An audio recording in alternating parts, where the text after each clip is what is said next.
අයිබම්දේ අපි සම්බන්ධ වෙන්නේ MCQ point paper 22ත් එක්ක පුරුදු විදිහටම අදත් පුතේ MCQ 10ක් කොටසක් තියෙනවා. විනාඩි සාමාන්‍යයෙන් දෙකක් වගේ කාලයක් තමයි පුතේ අපි දුන්නේ පැහැදිලි කියන එක. සමහර ප්‍රශ්න පුතේ අපි ඉක්මනට අද කොටස් ටික ව්‍යුත්පන්න කරගන්න හේතුව පුතේ මේක MCQ වලට ප්‍රැක්ටිස් කරන නිසා අපි දැනට පේපර් 21කම MCQ පූර්ණ සිද්ධාන්ත විස්තර කිරීමක් එක සාකච්ඡා කරා. ඒ සිද්ධාන්ත වලට අදාළව දෙන MCQ පුතේ අපි කෙටි ක්‍රම වලින් හදන කරනවා. ඊට අමතරව පුතේ අලුත් සිද්ධාන්ත කොටස් වලින් තියෙන අපි විස්තර කිරීමක් කරනවා. තේරුණාද කියන එක හරි. ඔයාලා පුළුවන් තරම් හරිද? අඩුම වෙලාවකින් පුළුවන් තරම් මේ ප්‍රශ්න තේරුම් කරගෙන පුතේ ඉක්මන් කරලා අනිවාර්යයෙන්ම උත්තර මාක් කරගන්න ඕන. තේරුණාද කියන එක. හරි. පුතේ අපි බලමු. පළවෙනි ප්‍රශ්නේ අපිට කියනවා මෙන්න මෙහෙම. හරි. පළවෙනි ප්‍රශ්නේ අපිට කියනවා O2 සහ H2 වායු අණු එකම උෂ්ණත්වයේදී වෙනස් බඳුන් දෙකක් තුල පවතී. හරි. O2 සහ H2 අණුවක මර්ධන චාලක ශක්තිය අතර අනුපාතය වෙන පුතේ. හරි. පුතේ මේ නම් කෙලිම උත්තරය ගන්න පුළුවන් අනිවාර්යයෙන්ම එකපාරටම. පුතේ මම පොඩ්ඩක් මතක් කරනවා වායු අණුවක මර්ධන චාලක ශක්තිය. හරි. එයා සම්බන්ධ වෙන්නේ 3 බෙදීම 2යි KT වලින්. තේරුණාද කියන්නේ? 3 බෙදීම 2යි KT වලින්. හරි. ඒතර අණුවක මර්ධන චාලක ශක්තිය රඳාපවතින පුතේ උෂ්ණත්වය මත. තේරුණාද? වායු වර්ගය මත රඳාපවතින්නේ නැහැ. තේරුණාද? ඒතර යාගේ පුතේ මොකද වෙන්නේ? ඒවා ඔක්කොම ඉන්නේ එකම උෂ්ණත්වයේදී කියලා කියනකොට එහෙනම් උෂ්ණත්වය නියතයි නම් ඔයි O2 සහ H2 කියන වායු දෙකේම අණුවක මර්ධන චාලක ශක්තිය මොකද වෙන පුතේ එක සමානයි. තේරුණාද කියන එක? හරි. එහෙනම් පුතේ අනුපාතය කොච්චරක් වෙනවද? එකක් විතර සලකන්න පුළුවන්. පැහැදිලිද කියන එක? වායු අණුවක මර්ධන චාලක ශක්තිය. ඒතර පුතේ මට කියන්න වායුවේ මුළු චාලක ශක්තිය ගන්න කොහොමද? මුළු චාලක ශක්තිය සමානයි පුතේ අණුවක මර්ධන චාලක ශක්තිය පුතේ ගුණ කරනවා අණු ගණනින් n වලින් 3 බෙදීම 2යි nkt කියන කොටස පුතේ අපිට ඔය විදිහට තමයි සමීකරණය එන්නේ. තේරුණාද පුතේ අවස්ථාව? පුතේ වෙන මේකේ k කියලා කියන්නේ බෝල්ට්ස්මාන් නියතය. තේරුණාද කියන්නේ? බෝල්ට්ස්මාන් නියතය. හරි. පුතේ k කියන්නේ කවුද? සාරවත්‍ර වායු නියතය බෙදීම na අවගාඩ්‍රෝ නියතය. පැහැදිලිද පුතේ කියන එක? හරි. උත්තරය අංක 3 විතර ගන්න පුළුවන්. පැහැදිලිද කියන එක? හරිද? ප්‍රශ්නාංක 2 තරංග ප්‍රචාරණය පිළිබඳව කර ඇති ප්‍රහතපකා සලකා බලන්න. හරි. ධ්වනි තරංග ප්‍රචාර සඳහා ද්‍රව්‍යමය මාධ්‍යයක් අවශ්‍ය වෙයි. අපි ඒවා යාන්ත්‍රික තරංග කියලා සලකනවා. ඒ නිසා මාධ්‍යයක් අනිවාර්යයෙන්ම තියෙන්න ඕන ධ්වනි තරංග ප්‍රචාරණය වෙන්න. තේරුණාද? ඒ නිසා ඒ වාක්‍ය හරි. B ආලෝක තරංග ප්‍රචාර සඳහා ද්‍රව්‍යමය මාධ්‍යයක් අවශ්‍ය නොවේ. එයා පුතේ රික්තයක් හරහා වුණත් ගමන් කරන්න පුළුවන්. ඒ නිසා මාධ්‍යයක් තිබීම අත්‍යවශ්‍ය නොවේ. එහෙනම් පුතේ මොකද වෙන්නේ? B කියන කොටසත් හරි. පැහැදිලිද? C තරංගය සමග මාධ්‍ය සමස්තයක් ලෙස චලනය නොවේ. ඔබ පුතේ යාළුවා මොකද වෙන්නේ? සරල අනුවර්තී චලිතයක තමයි පුතේ යාළුවා යෙදෙන්නේ. ඒ නිසා තරංගය සමග මාධ්‍ය සමස්තයක් විදිහට පුතේ ගමන් කිරීමක් සිද්ධ වෙන්නේ නැහැ. එහෙනම් පුතේ මොකද වෙන්නේ? ABC කියන තුනම සත්‍ය වෙනවා. තේරුණාද? උත්තරය අංක 4 විතර ගන්න පුළුවන්. පැහැදිලිද කියන එක? ඊට පස්සේ තුන්වෙනි එක ආරය ආර්සා වේගයේ v1 ගෝලයක් චලනය වන විට ඒ මත ක්‍රියා කරන දුෂ්ණාවී බලය නිව්ටන් එකක් කියලා කියනවා. එම ද්‍රවය තුලම එම ද්‍රව්‍යයේම ආරය හා වේගයේ දෙගුණයක් වන ගෝලයක් මත ක්‍රියා කරන දුෂ්ණාවී බලය හා උදේ ස්ටොක් නියමයෙන් හරිද දුෂ්ණාවීතාවයේදී අපි ගන්නවා 6.5 නීටා r වතාවක් v කියලා. ගෝලයක් මත ක්‍රියා කරන දුෂ්ණාවී බලය. හරි. පුතේ මෙන්න මේ පද තුන නියතයක් එකම මාධ්‍යයක් තුල ගමන් කරන නිසා 6.5 කියන කොහොමත් නියතයක්. එහෙනම් F කියන එක කියන අනුලෝම සමානුපාතිකයි පුතේ ගෝලයේ අරය වතාවක් ප්‍රවේගය. හරි. පුතේ ප්‍රවේගයක් දෙගුණයක් වෙලා මෙය දෙගුණයක් වෙනවා කියන්නේ මුළු පදේම කොච්චරක් වෙනවද පුතේ? 4 ගුණයක් වෙනවා. මෙන්න මේ මුළු පදේම මෙයත් එක්ක අනුලෝම සමානුපාතිකයි. මුළු පදේම 4 ගුණයක් වෙනවා කියන පුතේ මොකක් වෙනවද? බලයත් 4 ගුණයක් වෙන්න ඕන. එනිසා පුතේ මොකද වෙන්නේ? කලින් බලය 1 නිව්ටන් නම් දැන් බලය කොච්චරක් වෙනවද? 4යි නිව්ටන්වත් වෙන්න ඕන. තේරුණාද කියන එක? උත්තර අංක 2 විතර සලකන්න පුළුවන්. පැහැදිලිද කියන එක? පුතේ ප්‍රශ්නාංක 4 6m 2m සහ m ස්කන්ධ තුනක පිහිටුම් ඛණ්ඩාංක තලයක පිළිවෙලින් පුතේ මෙන්න මෙහෙම ගන්න පුළුවන් අපිට. හරි. පුතේ මෙන්න මෙහෙම ඛණ්ඩාංක තලයක් අඳ ගන්නම් කොහොමද? පුතේ මම මෙයා ගන්නවා බිංදුව 1 2 3 4 පිහිටුම් ගන්නවා. 1 2 3 4 කියන පිහිටුම් ගන්න පුතේ මෙහෙම. හරි. ඔන්න ඔය අවස්ථා ටිකක් ගත්තා අපි. හරි. හොඳට තේරුම් ගන්න දරුවෝ මේ කියන තැන් ටික. හරි. එන්න මෙහෙම ඛණ්ඩාංක තලයක් තියෙනවලු. අලුත් සිද්ධාන්තන සමායක විස්තර කිරීමක් කරන චුටි. ඔන්න ඔහම. විභාගේ සාමාන්‍යයෙන් මේවා බලලා තියෙන විභාගේ අනිවාර්යයෙන්ම මේ කොටස් බලලා තියෙනවා සාමාන්‍යයෙන්. හරි. පුතේ මේක අපිට කියන මෙන්න මෙහෙම අවස්ථාවක් 6m කියන එක්කෙනා ඉන්නලු 1 4 නේ 1 4 කියන පිටුම ඉන්නලු පුතේ 6m කියලා ස්කන්ධයක්. හරි. 2m ස්කන්ධයක් කියන පුතේ 3 1 කියන පිටුම. මෙන්න මෙතන ඉන්න පුතේ 2m ස්කන්ධයක්. m ස්කන්ධයක් කියන පුතේ 4 1 කියන පිටුමේ m ස්කන්ධයක් ඉන්නවා. හරි. පුතේ මෙයාගේ ගුරුත්ව කේන්ද්‍රයේ පිහිටීමාන පුතේ. හරි. මේ කියන්නේ මේ පද්ධතියෙම තියෙන පුළුවන් පිහිටුමාන කොච්චරද කියලා. හරි. පුතේ මේ ගණන් අපි හඳන්නේ අපි හිතමු මේ බලන්න. මෙයාගේ ගුරුත්ව කේන්ද්‍රය පිහිටුව කියලා හිතන්නකෝ. හරි. මෙන්න මේ පිහිටුමක මෙන්න මෙතන අපි හිතමු පිහිටුව කියලා අපි හරියට අදහසක් ගන්න ඈ. මං ගන්න මෙන්න මේ පිහිටුමේ හිටියේ කියලා. හරි. පුතේ මෙයා x පැත්තේ ඉඳන් කොච්චර දුරකින්ද ඉන්නේ? මම නම් එයා x කියලා. y පැත්තේ ඉඳන් එයා කොච්චර දුරකින්ද ඉන්නේ? මං ගන්න පුතේ ඒක y කියලා ගන්නම්. හරි. අපි දන්න මේ පද්ධතියම ගුරුත්ව කේන්ද්‍රය කියන්නේ පුතේ මෙතන 9m ස්කන්ධයක් ඉන්න ඕන. හරි. අපි දන්න පුතේ පද්ධතියක හරි. ගුරුත්ව කේන්ද්‍රය වටා ඇති කරනනේ පැහැදිලිද? සංප්‍රයුක්තනේ ගුරුත්ව අපි තුනේ මෙයාගේ ගුරුත්ව කේන්ද්‍රයේ ඉඳන් යම්කිසි ලක්ෂයක් වටා ගූර්ණයක් ඇති කරනවා. පැහැදිලි කියන එක. හරි. එම ගූර්ණය පුතේ මේ කට්ටියගෙන් එක ස්කන්ධ වලින් නේ පැහැදිලි එක කට්ටියකින් ඇති වෙන ගූර්ණ වල එකතුවට සමාන වෙනවා අනිවාර්යෙන්ම. හරි. පුතේ මම ගන්න වෙන මෙයාගේ ගුරුත්ව කේන්ද්‍රයෙන් ඇතිවන ගූර්ණය හරි සමානයි පුතේ අනිකුත් ස්කන්ධ වලින් ඇතිවන ගූර්ණයට හරි සමතුලිතයි මේ පද්ධතිය සමතුලිත පද්ධතිය පුතේ හරි මම ගන්න මෙයාගේ බිඳුව කියන ඛණ්ඩාංකය වටා නේ මෙන්න මේක වටා හරි ගුරුත්ව කේන්ද්‍රයෙන් ඇති කරගුණෙ මොකද මම ගන්නවා x අක්ෂයෙන් මුලින්ම ගන්නවා හරි ස්කන්ධය කොච්චරක්ද 9m වතාවක් පුතේ මේ දුර කොච්චරක්ද x කියලා මම ගන්නවා හරි සමානයි පුතේ අනිකුත් ස්කන්ධ පුතේ මේ 6m ගෙන් කොච්චරද පුතේ එකක් තියෙනවා හරි ධන 2m ගෙන් පුතේ 3ක් තියෙනවා ධන m ගෙන් පුතේ කොච්චරක් තියෙනවද 4ක් තියෙනවා එහෙනම් පුතේ මෙයා කොච්චරද 9m වතාවක් x කියන එක්කෙනා සමානයි මෙතන 6යි 6යි 12යි 4යි කොච්චරක් කරනවද 16යි m වෙනවා මෙයාට මෙයා කැපෙනවා x සමානයි පුතේ 16 බෙදීම 9 සමානයි 1.0 පුතේ මෙතන මට ගන්න පුළුවන් 7ක් නේද 70ට 9 වෙන පුතේ 7ක් ඉතිරි ආයෙ 7ක් තියෙනවා ආයෙ 7ක් තියෙනනේ දෙන මම ගන්නවා x කියන එක කෙනා ආසන්නව ගන්නවා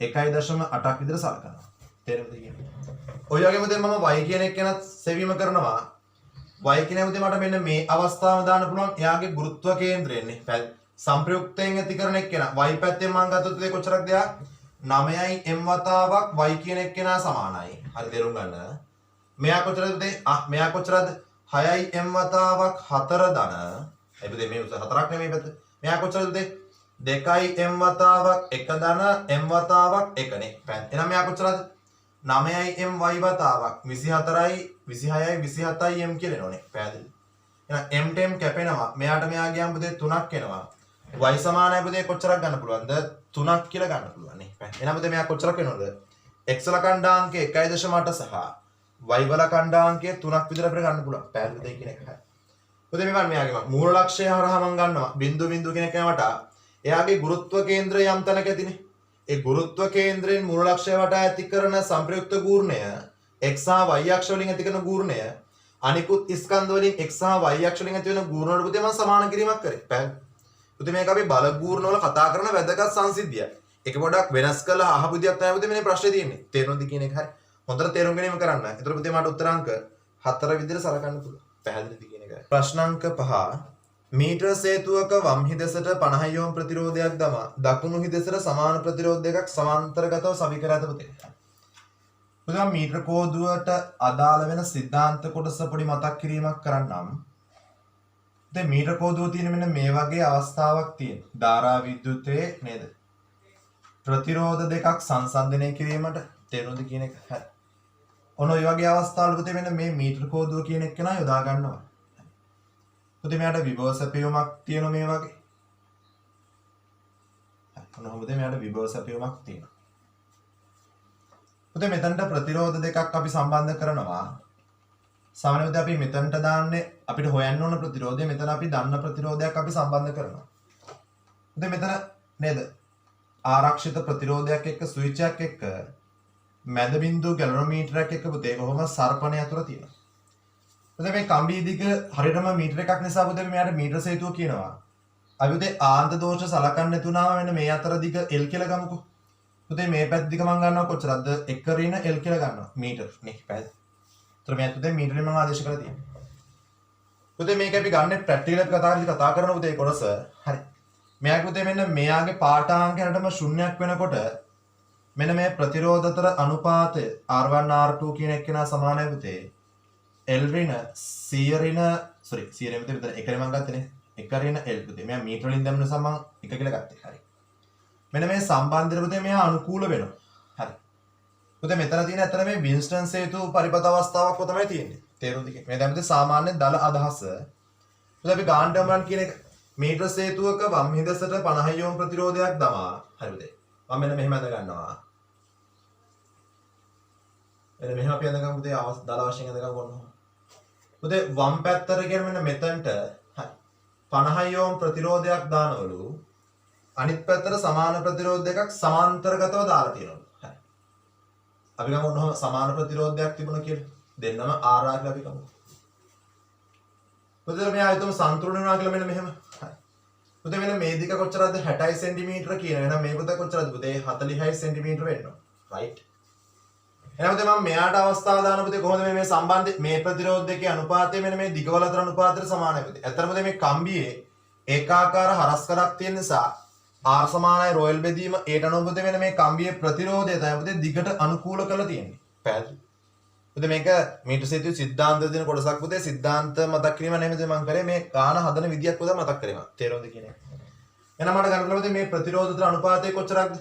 50 බෙදීම මෙතන සමක ප්‍රතිරෝධය කොච්චරද පුතේ? R බෙදීම දෙක පුතේ මෙතනට යනවා නේ. සමානයි. මෙයා කොච්චරද? 60 බෙදීම 40යි. තේරුණාද? මෙයාට මෙයා කැපෙනවා. මෙතන කොච්චරද පුතේ? මෙතන 100ක් එනවා. 100 වතරක් 400ක් එනවා. මෙතන මට ගන්න පුළුවන් R කියන එක්කෙනා සමානයි. 400 බෙදීම 6යි ඕම් කියලා ගන්න පුළුවන්. එහෙනම් එක ප්‍රතිරෝධයක් කොච්චරද පුතේ? 400 බෙදීම 6ක් වෙන්න ඕන. ඊට පස්සේ කියන පුතේ ඒක ශ්‍රේණිගතව සම්බන්ධ කරනවලු. හරි. එහෙනම් දැන් කියන පුතේ මෙයා මෙහෙමම තියෙන මෙතන එක්කෙනා. හරි. මෙයා මෙහෙමම තියෙන පුතේ මෙතන අවස්ථාව. හරි. මෙතන පුතේ මෙයාලා ශ්‍රේණිගතව සම්බන්ධ කරනවලු. ඔන්නෝම අවස්ථාවක් ගන්න. මෙයා ඔහොම තියෙනවා. ඔන්නෝම ගත්තේ තමයි. මෙයා මම ගන්නවා L කියලා පුතේ මේ පැත්ත මම ගන්නවා සෙන්ටිමීටර වලින්ම 100 L කියලා ගන්නවා. හරි. පුතේ මෙයා 50 ඕම්ම තමයි මෙතන කොච්චරක් තියනවද? 400 බෙදීම 6 ධන 400 බෙදීම 6ක් තියෙනවා. ශ්‍රේණිගත දෙකක් තියෙනවා. එහෙනම් 800 බෙදීම 6ක් කියලා එන්න ඕන. තේරුණාද කියන්නේ? 800 බෙදීම 6ක් කියලා එන්න ඕන. එහෙනම් මට ගන්න පුළුවන් මෙතන කොච්චරද පුතේ? මට දාන්න පුළුවන් මෙතන කොච්චරද පුතේ? 50 බෙදීම මේ කොච්චරද පුතේ? මට පොදු පදේ 6 කියලා ගත්තොත් 800 නේ. එකතු කරාම 800 බෙදීම 6 මෙතනට යනවා පුතේ. සමානයි. මේ පැත්ත දිග L මේ පැත්ත දිග කොච්චරද පුතේ? මට ගන්න පුළුවන් මේ පැත්ත දිග කොච්චරද? 100 ඍණ L කියලා ගන්න පුළුවන්. තේරුණාද? එහෙනම් පුතේ මේ බිඳුවර මේ කැපුණා. මෙයාට 1යි පුතේ මෙතන 16ක් එනවා. මෙයා මෙහෙට ගියාම 16යි L සමානයි 600 ඍණ 6යි L කියලා එනවා පුතේ. මෙයා මෙහෙට ආව 22යි L සමානයි පුතේ 600ක් එනවනේ. එහෙනම් පුතේ L කියන එක්කෙනා සමානයි 600 බෙදීම පුතේ 22ක් කියලා ගන්නවා. උඩ යට දෙකම පුතේ මම දෙකෙන් බෙදුවොත් එහෙම 300 බෙදීම 11 සෙන්ටිමීටර මට සලකන්න පුළුවන්. පැහැදිලිද කියන්නේ පුතේ? හරි. එහෙනම් මට මෙන්න මේ විදිහට මේ අවස්ථාව සුළු කරගන්න පුළුවන්. උත්තරාංක 5 විදිහට ගන්න පුළුවන්. තේරුණාද? මේ මීටර සේතු ප්‍රැක්ටිකල් එකේ සිද්ධාන්තම පැත්ත. ඒකද මේ ගානට අවශ්‍ය වෙන පැත්ත පුතේ. තේරුණාද කියන්නේ? හරි. ඉක්මාන් කරන්න මේ කොටස දාගන්න. හරි පුතේ. ප්‍රශ්නාංක 6 නියදුෂ්ණත්වයක පවත්වාගෙන ලබන වසා ඇති කාමරයක් තුල සාපේක්ෂාර්ථය 60ක් කියලා කියනවා. හරි. පුතේ මම ගන්නකො මෙන්න මෙහෙම. උෂ්ණත්වය නියතයි පුතේ. එහෙනම් මේකේ සන්තෘප්ත වාෂ්ප ස්කන්ධය මම ගන්න M නෝට් කියලා. සාපේක්ෂාර්ථතාවය 60ක් කියලා කියන්නේ මේක තාම සන්තෘප්ත වෙලා නැහැ. මම ගන්න ස්කන්ධය M1 කියලා. හරි. එහෙනම් පුතේ මට ලියන්න පුළුවන් මෙයා කොහොමද? අපි දන්න පුතේ ප්‍රධාන සමීකරණය මොකද කියලා මේ ගාන හදන්න අවශ්‍ය වෙන පුතේ. සාපේක්ෂ ආර්ද්‍රතාවයත් එක්ක මට ගන්න පුළුවන් සාපේක්ෂාර්ථතාවය සමානයි දැනට පවතින වාෂ්ප ස්කන්ධයනේ. දැනට පවතින වාෂ්ප ස්කන්ධය නේද? බෙදනවා එම උෂ්ණත්වයේදී එම පරිමාව, ඒ කියන්නේ කාමරයම තමයි පුතේ. එම පරිමාව සංතෘප්ත කිරීමට අවශ්‍ය වාෂ්ප ස්කන්ධය. right. පුතේ මෙයා ගුණ කරනවා 100 අවශ්‍ය කටයුතු වීඩියෝ නවත්තලා ලියා ගන්න අවශ්‍ය කරුණු. දැනට පවතින වාෂ්ප ස්කන්ධය කොච්චරද? m1. මේ කාමරේ සංතෘප්ත කිරීමට අවශ්‍ය වාෂ්ප ස්කන්ධය m0 කියලා ගත්තා. පුතේ සංතෘප්ත කිරීමට අවශ්‍ය වාෂ්ප ස්කන්ධය m0 කියලා පුතේ මම ගත්තා උෂ්ණත්වයේ නියතයක් කියලා කියනවා. හරි. අපි දන්නවා මෙයාගේ පරිමාව වෙනස් වෙලත් නැහැ ඊළඟ කොටසට යද්දී. හරි පුතේ. මම මෙයාට ආදේශ කරනවා සාපේක්ෂ ආර්තාවය සමානයි දැනට පවතින ප්‍රමාණය සංතෘප්ත ප්‍රමාණය ගුණ කිරීම 100%. පැහැදිලිද? උදේ අපිට කියන සාපේක්ෂ ආර්තාවය කොච්චරද? ගානේ 60ක් කියලා කියනෝනේ. එහෙනම් මෙයාට මෙයා කැපෙනවා. එහෙනම් මට ලියන්න පුළුවන් මෙන්න මේකේ දැනට පවතින වාෂ්ප ස්කන්ධය කොච්චරක්ද? 60යි m0 බෙදීම 100ක් කියලා ගන්න පුළුවන්. පැහැදිලි. ඊට පස්සේ ගානේ කියන අපිට මෙන්න මෙහෙම අවස්ථාවක්. කාමරය තුල කිහිප දෙනෙක් සිටින විට සාපේක්ෂාර්ථය 75ක් කියලා කියනවා. එනකොට ටික දෙනෙක් මේක තුල ඇතුළේ කියලා කියනවා. මම අහන්නේ මෙහෙම අවස්ථාව. උෂ්ණත්වය වෙනස් කරන තව අපිට කිව්වේ නැහැ. හරි. පරිමාව වෙනස් කිරීමක් කරෙත් නැහැ පුතේ. එහෙනම් මොකද වෙන්නේ? සංතෘප්ත වාෂ්ප ස්කන්ධය m0ම තමයි. එයා වෙනස් කරන්නේ නැහැ. වෙනස් වුණේ නැහැ. උෂ්ණත්ව වෙනස් කිරීමක් කරේ නැහැ කියලා කියනෝනේ. අපි දෙනවා දැන් තියෙන ප්‍රමාණය m2 කියලා. දැන් අපිට කියනවා සාපේක්ෂාර්ථය කොච්චරද? 75 කියලා. එහෙනම් මම ආදේශ කරන සමීකරණය 75 කියන එක කෙනා සමානයි දැනට පවතින ප්‍රමාණය සංතෘප්ත ප්‍රමාණය ගුණ කිරීම 100%යි. තේරුණා? එහෙනම් මෙයාට මෙයා කපලා ගියාම මට කොච්චරක් එනවද? දැනට පවතින වාෂ්ප ස්කන්ධය 75යි m0 බෙදීම 100ක් කියලා ගන්න පුළුවන්. හරි. අපෙන් අහනවා කාමරය තුල ජල වාෂ්පණය වැඩි වී ඇත්තේ ප්‍රතිශතයක් විදිහට. හරි. එහෙනම් අපි දන්නවා වැඩි වෙච්ච ප්‍රතිශතය වැඩි වූ ප්‍රතිශතය සමානයි කොච්චර ප්‍රමාණයක් කලින් තිබුණද? m1 ප්‍රමාණය. කොච්චරද ඒ කියන්නේ? 60යි m0 බෙදීම 100ක් තිබුණා. මම එයා දානවා සංකේත m1 ප්‍රමාණයක් කලින් තිබුණා. දැන් කොච්චරක් තියෙනවද? m2 ප්‍රමාණයක් දැන් තියෙනවා. අපෙන් අහන්නේ වැඩි වෙච්ච ප්‍රමාණය. එහෙනම් පුතේ m2 ඍණ m1 වෙන්න ඕනේ. ගුණ කරනවා පුතේ 100% ප්‍රතිශතයෙන් අපෙන් අහන්නේ. තේරුණාද කියන එක? හරි. එහෙනම් පුතේ මට ගන්න පුළුවන් මෙයා m2 ගෙන් m1 අඩු කරාම මෙයාගෙන් මෙයා අඩු කරාම පුතේ මට කොච්චරක් එනවද? 15යි m0 බෙදීම 100ක් එනවා නේද? බෙදනවා පුතේ m1 ගෙන් m1 කියන්නේ කොච්චරද? 60යි m0 බෙදීම 100 මෙතනට යනවානේ. පැහැදිලි. ගුණ කරනවා පුතේ ප්‍රතිශත 100. තේරුණාද කියන්නේ? ගුණ කරනවා ප්‍රතිශත 100. පැහැදිලිද කියන්නේ? හොඳ ගානක් හොඳට තේරුම් කරගන්න. ඒතර m0ට m0 කැපෙනවා 100ට 100 කැපෙනවා. මෙයාට මෙයා කැපුණම 4ක් එනවා. මෙයාට මෙයා කැපුණම කොච්චරක් එනවද? 125ක් කියලා එනවා. තේරුණාද කියන්නේ? හරි. මේ පුතේ වැදගත් ගණන් හොඳේ. වාෂ්පාර්ථාමිතිය සම්බන්ධ කරලා අහන්න පුළුවන් වැදගත් තැන්. මොකද වාෂ්පාර්ථාමිතියෙන් ගොඩක් අමාරු ගොඩක් හිතන්න තියෙන තැන් අහන්න පුළුවන්. තේරුණාද කියන එක? මෙන්න මේ සංතෘප්ත වාෂ්ප ස්කන්ධයේ උෂ්ණත්වය පරිමාව වෙනස් කරේ නැති නිසා නියතව තියෙන අවස්ථාව පුතේ අනිවාර්යෙන් තේරුම් කරගන්න ඕන ඔය. පැහැදිලිද කියන එක? උෂ්ණත්වය වෙනස් කරෙත් නැහැ මෙයාගේ. හරි. මෙන්න කට්ටියක් ඇතුළු නම් පුතේ නේද? තව ජල වාෂ්පමානයක් එහා මෙහා වෙලා මොකක් කරන්න පුළුවන්ද? සාපේක්ෂ ආර්ථය වෙනස් වෙලා තියෙනවා. ඒතර මෙයාගේ අපෙන් අහනවා මේක පුතේ මොකක් වෙනවද? සාපේක්ෂ ආර්ද්‍රතාවය වැඩි වුණා කියලා අපිට ගානේ කියනවා. එහෙනම් සාපේක්ෂ ආර්ද්‍රතාවය වැඩි වෙනවා කියලා කියන්නේ දැනට පවතින වාෂ්ප ස්කන්ධය යම් ප්‍රමාණයකින් වැඩි වෙනවා තියෙනවානේ. එහෙනම් අන්නේ වැඩි වෙච්ච ප්‍රමාණයේ ප්‍රතිශතය තමයි අපි මේ ගානේ අහලා තියෙන්නේ. තේරුණාද?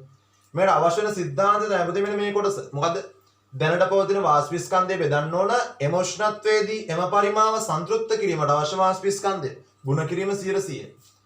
පුතේ සාපේක්ෂතාව හොයන්න පුතේ ප්‍රධාන සමීකරණ තුනක් තියෙනවා. එකක් ස්කන්ධය සුරෙන්, අනිත් එක වාෂ්ප පීඩනය සුරෙන්. පැහැදිලිද? අනිත් එක තමයි පුතේ තුෂාරාංකය සුරෙන්. පැහැදිලිද කියන එක? හරි. මේක පුතේ මම අහලා තියෙන මොකද්ද? වාෂ්ප ස්කන්ධය සුරෙන් සාපේක්ෂතාවයත් එක්ක ගණනය කිරීම වෙන විදිය. පැහැදිලිද කියන එක? හරි. ඉක්මන් කළ මේක දාගන්න. ඊළඟට කියන පුතේ 100ක වික්‍රියාවක් ඇති කිරීම සඳහා තන්තුවක ඒකීය පරිමාවක ගබඩා වී ඇති ප්‍රත්‍යස්ත විභව ශක්තිය නම් තන්තුව ලක්ව ඇති ප්‍රතිබලය කොච්චරද අහනවා. පුතේ පද ගොඩක් තියෙනවානේ. මම චුට්ටක් මෙන්න මේ පාඩම මතක් කරන්නම්. මම උදේ ස්පීඩ් ටියුෂන් පාඩමක් දාලා තිනවා මම. හරි. ඒක අනිවාර්යෙන් ඔයාලා බලන්න. ප්‍රත්‍යස්ථාව ගැන ප්‍රශ්න සාකච්ඡා කරපු වීඩියෝක් තියෙනවා. ඒක අනිවාර්යෙන් ඔයාලා බලන්න මගේ channel එකේ දාලා තියෙනවා. හරි. මම ගන්නම්කෝ මෙන්න මේ වගේ තන්තුවක් මම ගන්නම්කෝ ඔන්න ඔහොම. හොඳට තේරුම් ගන්න. පුතේ අපිට ගාන කියනවා අපි තුමු මෙයාගේ දිග L කියලා අපි ගමුකෝ. හරි. මෙයා මත මොනවා හරි බලය දිච්ච නිසා මෙයාගේ දිග වෙනස් වෙලා තියෙනවා නොහොමනා කියලා හිතන්නකො නෝ. දිග වෙනස් වෙලානේ. විතතියක් ආව E කියලා අපි හිතමු. පුතේ මං ගන්න මෙයාගේ හරස්කඩ A කියලා ගන්නවා. හරි. පුතේ මෙන්න මෙහෙම බලයක් යෙදුනම F කියලා. පුතේ වල පද වර්ගයක් තියෙනවා ප්‍රත්‍ය බලය කියලා කියන්නේ. නේද පුතේ? මේ මං සිද්ධාන්ත දන්නේ නැති කට්ටියට මේ මං විස්තර කරන්නේ මේ. F බෙදීම A. ඒකක වර්ගඵලයක් මත ක්‍රියාත්මක වෙන බලයට. හරි. පුතේ වික්‍රියාව කියලා පදයක් තියෙනවා. එයාගේ ඇදුණු ප්‍රමාණය නේද? විතතිය බෙදීම මුල් දිග. හරි. පුතේ ඊළඟට අපිට තව පදයක් තියෙනවා. ප්‍රත්‍යස්ත විභව ශක්තිය. ප්‍රත්‍යස්ත විභව ශක්තිය. හරි පුතේ. සමානයි භාගය වතාවක් F ගුණ කිරීම E. හරි. නෙබුද අපි මේ මතක තියෙනවා මේ කරුණු. හරි. දැන් ප්‍රශ්නය යමු පුතේ. අපිට කියනවා ඒකීය පරිමාවක් ගබඩාවේ ඇති ප්‍රත්‍යස්ත විභව ශක්තිය පුතේ. එතන මට කියන්නේ මේ ඒකීය පරිමාවක ප්‍රත්‍යස්ත විභව ශක්තිය. ඒකීය පරිමාවක ප්‍රත්‍යස්ත විභව ශක්තිය. කොහොමද අපි ගන්න පුතේ? ප්‍රත්‍යස්ත විභව ශක්තිය පුතේගේ පරිමාවෙන් බෙදෙන්න ඕනේ.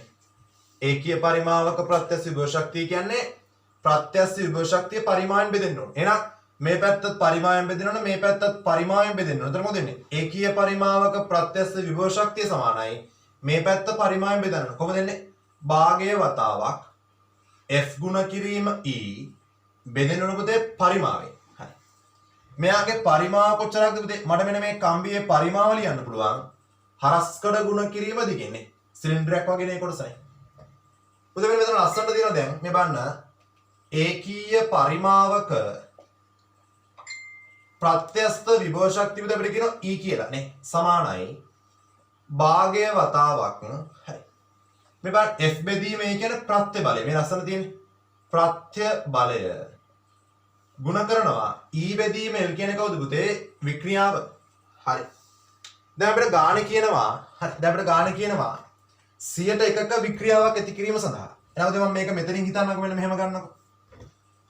දැන් වික්‍රියාව 100ක් කියලා කියනවා. ඒ කියන්නේ මේ බලන්න. විතතිය බෙදීම මුල් දිගේ ප්‍රතිශත වර්ගය තමයි වික්‍රියාවේ ප්‍රතිශත වර්ගය කියලා කියන්නේ. එහෙනම් මම ගන්න මෙන්න මෙහෙම. වික්‍රියාව ප්‍රතිශත වර්ගය සමානයි. මෙන්න මේ භාගය ප්‍රතිශත කරලා තියෙන්න ඕනනේ. තේරුණාද? අයි නිකන් වික්‍රියාව කියන්නේ E බෙදීමෙල්නේ. වික්‍රියාව ප්‍රතිශතය කියන්නේ මේ භාගය ප්‍රතිශත 100 ගුණ කරලා තියෙන්න ඕන. අපිට ගාණේ කියනවා වික්‍රියාවේ ප්‍රතිශත වර්ගය කොච්චරක්ද 100ක් කියලා කියනවා. සමානයි E බෙදීමෙල් පුතේ අපි දන්නේ නැහැ. ගුණ කිරීම 100 නේ. තේරුණාද? ඒතර මෙයාට මෙයා කැපෙනවා. E බෙදීම L කියන්නේ කවුද පුතේ? 1යට 100යි. තේරුණාද කියන්නේ? එහෙනම් මෙයා මං ආශය කරන කොච්චරක්ද? 1යට 100ක් විදියට. තේරුණාද? E බෙදීමෙන් අපිට ඕන. එයා මං ගන්නවා 1යට 100ක් විදියට. එහෙනම් මේ බලන්න භාගය ගුණ කිරීම ප්‍රත්‍ය බලය ගුණ කිරීම 1යට 100 කියන විදිහට මම ලියන්න පුළුවන්. E කියන එක්කෙනා ගුණ කිරීම මෙයා මෙහෙට ආවම 200 සමානයි ප්‍රත්‍ය බලය කියලා ගන්න පුළුවන් නේ. එහෙනම් අපෙන් අහන මොකද්ද? ප්‍රත්‍ය බලය කොච්චරද කියලා අහන්නේ. කොච්චරද? 200යි E විදිහට අපි සලකන්න ඕනේ. තේරුණාද? අපිට ගාන හදන්න ඕනේ නේ මේ කොටස් ටික. හැබැයි අපි මෙන්න මේ පාඩමට අදාළව මෙන්න මේ කරුණු ටික මතක තියෙනවා අනිවාර්යෙන්ම. තේරුණාද කියන එක? හරි. ඉක්ම කරලා දාන්න. ප්‍රශ්න අංක 8 තරංගායාමයන් 2 මීටර සහ 2.02ක් වන තරංග දෙකක් එකම වේගයෙන් ගමන් කර අධිස්ථාපනය වීමෙන් තත්පරයට නුගසුම් දෙකක් ඇති කරයි කියලා කියනවා. හරි. අපි ගමු මෙන්න මෙහෙම. තරංගයක් යනවා v වේගෙන් මෙයත් යනවා v වේගෙන්. හරි. මෙයාගේ තරංග ආයාමය කියන කොච්චරක්ද 2 මීටර කියනවා. මෙයාගේ තරංග ආයාමය 2.02ක් කියලා කියනවා මීටර. පුතේ අපි දන්නවා වේග සමාන වෙලා තරංග ආයාමනේ දෙක වෙනස් වෙනවා තියෙනවා. එහෙනම් පුතේ මෙයාලගේ සංඛ්‍යාතත් මොකද වෙන්නේ? අනිවාර්යෙන් වෙනස් වෙනවා F1 F2 කියලා. අපි දන්නවා v සමානයි f ලැම්ඩා අනුව v නියතයක් නිසා තරංග ආයාමය වැඩි වෙනකොට සංඛ්‍යාතය අඩු වෙනෝනේ. එහෙනම් F1 තමයි විශාල වෙන්නේ අනිවාර්යෙන්ම. තේරුණායි? තරංග ආයාමය මෙයාට වඩා අඩුයි. එහෙනම් සංඛ්‍යාතය මෙයාට වඩා වැඩි වෙන්න ඕනේ. එහෙනම් අපිට නුගසුම් සංඛ්‍යාතය කියන්නේ සංඛ්‍යාත වෙනස කොච්චරක් කියලා කියනවද? තත්පරයට නුගසුම් දෙකක් කියනවා. එහෙනම් නුගසුම් සංඛ්‍යාතය කොච්චරක්ද? 2 Hz. ඉතින් අපි දන්නවා v සමානයි f ලැම්ඩාට අනුව මෙන්න මේකෙන් තර කරමු අපි මට සංඛ්‍යා දෙකට දාන්න පුළුවන් වේගය බෙදීම තරංග ආයාමය. කොච්චරද මෙයාගේ වේගය බෙදීම තරංග ආයාමය? වේගය v තරංග ආයාමය කොච්චරද? 2යි. ඍණ අනිත් එක්කෙනාගේ v බෙදීම 2.02 සමානයි 2යි කියලා ගන්නවා. එතකොට මෙයා හරස් ගුණිත දැනස මට කොච්චරක් එනවද? 2.02යි v ගෙන් අඩු වෙනවා 2.00 v ප්‍රමාණය. පොඩි මෙයා ගුණ කරාම කීයක් එනවද? 4.04ක් එනවා. සමානයි 2ක් කියලා අපි ගන්නවා. තේරුණා? එහෙනම් මෙතන මට සුළු කරගන්න පුළුවන් කොච්චරද මෙයා? මේක අඩු කරාම මට එනවා 0.02යි v කියන එක එන බෙදීම 4.04 සමානයි 2ක් කියලා එනවා. දශම දෙක මම නිකන් මේ මෙතනත් දශම ඉලක්කම් දෙකක් තුන මෙතනත් දශම ඉලක්කම් දෙකක් තුන දශම අයින් වෙනවා. මේකට මේ කපල ගියාම පුතේ එකක් එනවා. v කියන එක එනවා සමානයි 404යි ms ඍණ එකක් විතර සලකන්න පුළුවන්. පැහැදිලිද කියන එක. ඊට පස්සේ කියන නවවෙනි ප්‍රශ්නේ x නම් වස්තුවක ස්කන්ධය y ස්කන්ධය මෙන් සිව් ගුණයකි. x කියන එක්කෙනයි y කියන එක්කෙනයි ඉන්නවා. හරි. x වස්තුවක ස්කන්ධය y මෙන් සිව් ගුණයක් කියලා කියනවා. y වල ස්කන්ධය m නම් මෙයා 4m කියලා කියනවා. හරි. x විශිෂ්ටාපදාරිතා y ගෙන් අඩකි. y ගේ විශිෂ්ටාපදාරිතාව c නම් මෙයා කොච්චරද? ඒකෙන් අරදයක් කියලා කියනවා. x හා y වෙනස් උෂ්ණත්ව දෙක පවතින විට ඒවා මිශ්‍ර කළ විට x සිදු උෂ්ණත්ව වෙනස t නම් y හි උෂ්ණත්ව වෙනස කොච්චරද දාන්න පුතේ? අපි දන්නවා තාප මිතිර දාලා කොටසක්. හරි. එහෙනම් මට ලියන්න පුළුවන් මොකද වෙන්න ඕන? x හා y කිව්වොත් මොකද? තාප හෝමාරු කරගන්නවා. එහෙනම් මම ගන්න මොකද මෙතනදී? x පිට කරපු අපි තුමු මෙහෙම x හි පිට කළ තාපය තමයි පුතේ y උරා ගන්න වෙන්නේ. y උරාගත් තාපය. අපිට මේක කවුද වැඩි කියලා නෑ පුතේ. මට කෙනෙක්ට කියන්න පුළුවන් y පිට කරා කියලාත් පුළුවන්. ඒක ප්‍රශ්නයක් නෑ. දෙකම එකම අවස්ථාව වෙන්නේ. පුතේ අපි මේ උරාගත් හෝ පිට කරපු තාපය හොයන්නේ mc del t ටකින්. x වල ස්කන්ධය 4m මෙයා c බෙදීම 2යි. x වල වෙච්ච උෂ්ණත්ව වෙනස කොච්චරක්ද t කියලා කියනවා. y වල ස්කන්ධය m වීතාදා c කියන පුතේ මෙයා ඩෙල්ටා t කියලා ගන්නවා. මෙයා තමයි අපෙන් අහන්නේ. mc ට mc කැපෙනවා. මෙයාට මෙයා කැපුණම 2යි. එහෙනම් 2යි t සමානයි ඩෙල්ටා තීටා කියලා එනවා. ප්‍රශ්නාංක 10 පරිපූර්ණ ඩයෝඩයක් 10 වෝල්ට් සැපයීමකට පෙර නැඹුරු වනසේ සවි කර ඇත. ඩයෝඩයට ශ්‍රේණිගතව 100 ohm ප්‍රතිරෝධයක් සවි කර ඇත. සාමාන්‍ය සිලිකන් ඩයෝඩයක විභව බාධක 0.7ක් නම් ඩයෝඩය හරහා ධාරාව කොච්චරද කියලා අහනවා. පුතේ මෙන්න මෙයා පෙර නැඹුරු වන විදියට 10 වෝල්ට් කියන එකෙන් සම්බන්ධ කරලා දෙන ඩයෝඩයක් ඔන්නෝම. ශ්‍රේණිගතව 100 ohm කියලා ප්‍රතිරෝධයකුත් තියෙනවා. පුතේ මෙන්න මේ ඩයෝඩය හරහා ගලන් යන ධාරාව කොච්චරද කියලා අහනවා. I කියන එක. පුතේ අපි දන්න සාමාන්‍යයෙන් මෙයා සාමාන්‍ය සිලිකන් ඩයෝඩයක් වුණා නම් මෙයා හරහා විභව බාධකයක් තියෙන කොච්චරද 0.7ක. ඒතර මෙතනින් 10 වෝල්ට් ප්‍රමාණයක් දුන්නට නේ මෙයා අපි බිඳුවක් කියලා ගත්තොත් එහෙම අපි ගණන් හදන විදිය ගත්තොත් එහෙම මෙයා අපි බිඳුවක් කියලා ගත්තොත් නේ මෙයා බිඳුවයි මෙයා ධන 10 වෝල්ට් නේ පැහැදිලි. පුතේ අපි දන්නවා මෙයා පරිපූර්ණ නිසා මෙයා හරහා විභව බැස්මක් සිද්ධ වෙන්නේ නැහැ. විභව බාධකයක් නැහැ. සිලිකන් එක්කෙනෙක් නොන මෙයා 0.7ක් ගන්න. සිලිකන් උනා නම් මෙතන කොච්චරක් වෙනවද? 10න් 0.7ක් අඩු කරාම 9.3ක් වෙනවා. හැබැයි මෙයා පරිපූර්ණ සංකෝධනෙ පුතේ මෙයා 10 වෝල්ට්ම තමයි. තේරුණාද? ඔයාලට මේ ගාන පටලන තමයි සාමාන්‍ය සිලිකන් ඩයෝඩ් එකේ විභව බාධක 0.7ක් කියලා දීලා තියෙන්නේ. ගාන පටන් ගැනීමද කියනවා පරිපූර්ණ ඩයෝඩයක් කියලා කියන මේ සම්බන්ධ කරලා තියෙන්නේ. තේරුණාද? එහෙනම් පුතේ මේ යන ධාරාව අපිට හොයන්න කියලා කියන කොහොමද අපි කරන්නේ? CI ohmට අපි දානවා V සමානයි IR. එයාගේ විභව අන්තරය කොච්චරක්ද? 10 සමානයි. ධාරාව I වතාවක් ප්‍රතිරෝධය 100. එහෙනම් පුතේ මට ගන්න පුළුවන් I කියන එක කෙනා සමානයි. මෙයාට මෙයා ගියාම 0.1 ඇම්පියර්. එහෙනම් I කියන එක කෙනා සමානයි පුතේ මිලි ඇම්පියර් ගන්න පුළුවන්. පුතේ 1000න් ගුණ කළා. එහෙනම් කීයක් එනවද? CI මිලි ඇම්පියර් දුදේ මට උත්තරය ගන්න පුළුවන්. හරි. ඉලෙක්ට්‍රොනික වල තියෙන වැදගත් කොටසක්. මෙයා පෙර නැඹුරු නිසා තමයි පුතේ මේකේ ධාරාවක් ගලන් යන්නේ. පසු නැඹුරු නම් පුතේ මෙයා හරහා ධාරාවක් ගලන්නේ නැහැ. පෙර නැඹුරු නම් පස්සේ මෙයාගේ අභ්‍යන්තර ප්‍රතිරෝධය අපි නේ ශුන්‍යයක් විතර සලකනවා. ඒක තමයි විභව බැස්මක් වෙන්නේ නැහැ කියලා අපි කියන්නේ. හැබැයි මෙයා පසු නැඹුරු නම් පුතේ අපි මෙයාගේ අභ්‍යන්තර ප්‍රතිරෝධය අනන්තයක් විතර සලකනවා. කිසිම ධාරාවක් ගලන් යන්නේ නැහැ පසු නැඹුරු නම්. තේරුණාද කියන එක? එහෙනම් මෙන්න මේ අවස්ථාවත් එක්ක මේ කොටස් ටික තේරුම් කරගන්න ඕන. පැහැදිලිද කියන එක? හරි. එහෙනම් පුතේ මෙන්න මේ විදිහට තමයි ඔයාලත් එක්ක MCQ paper 22 සම්පූර්ණ විවරණය කරගත්තේ. හරි. වැදගත් වෙන කොටස් අනිවාර්යයෙන්ම පොතක සටහන් කරගෙන ඒ කොටස් මතක් කරගෙන ඒට අදාළ පාස් පේපර්ස් ප්‍රශ්න කරලා අනිවාර්යෙන්ම තමන්ගේ නේද කරුණු ප්‍රමාණය වැඩි කරගන්න ඕන. හරි. ඊළඟ තියෙන ක්විස් එක මීටත් වඩා හොඳට ලෑස්තිලා අපි වැඩ කරමු. හරි. ඒ වගේම මුදේ අද මම ඔයාලට මේකේ දෙනවා තාප මිතියට අදාළව හරි පොඩි ෂෝට් නෝට් එකක් මම අද ඔයාලට දෙනවා channel එක හරහා. හරි. ඒක අනිවාර්යෙන් බලන්න. ඒකට දාලා මම පාස් පේපර්ස් රචනා ප්‍රශ්න වගේකුත් විවරණය කළ ඉස්සරහට දෙනවා. ඒ ටිකත් හොඳට බලන්න අනිවාර්යෙන් වැඩ කරන්න ඔක්කොම ටික. හරි. එහෙනම් අද රෝය කොටස් ටික ඔච්චරයි. ඔයාලා හැමෝටම බුත් සරණයි.